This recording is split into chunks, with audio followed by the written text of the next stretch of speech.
We're going to win by being the people that other people want to be around.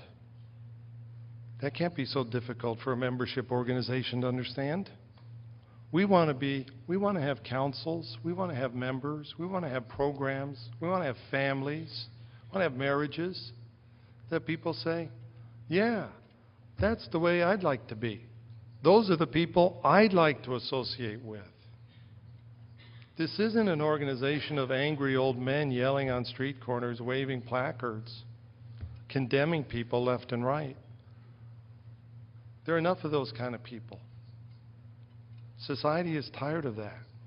Society wants guys who have an answer, guys who are committed, men who have a plan to make things better, and go out and do it. And go out and do it. And that's what our councils are doing every day. That's what our councils are doing every day.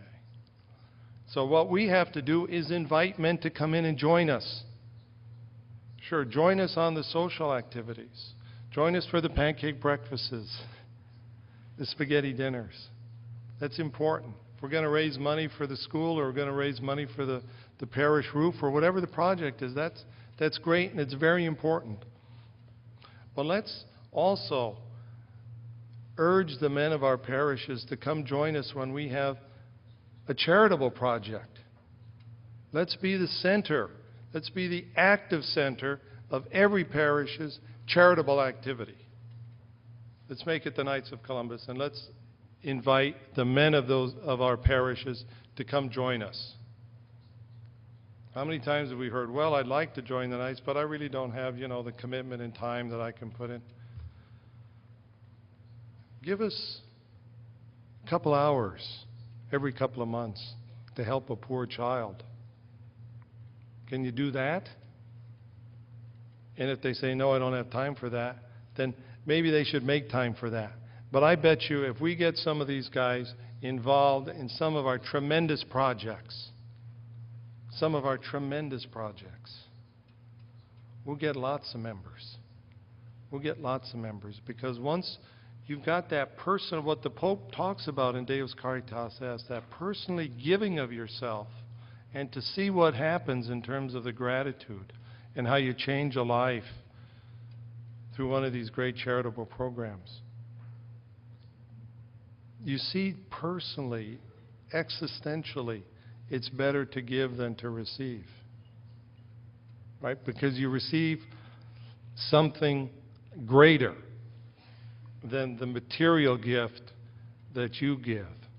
You receive something personally back from that person at a spiritual level, at a much more profoundly personal level. That's what the Knights are about. That's the kind of witness we make. That's the kind of witness we have to share. And that's the kind of witness we have to invite many more men in to join us. So we've got to build up the order, membership. We have to build up the order in membership. One of the great things that I see when I go to a state convention is the Brother Knight who has been a 50-year member. And usually there's a Brother Knight like that who's being honored at the convention. And you know a lot of them.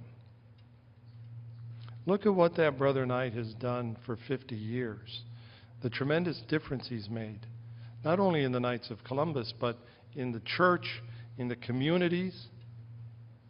Think of what the proposer did when he signed up that Brother Knight, that then donated 50 years of contributions.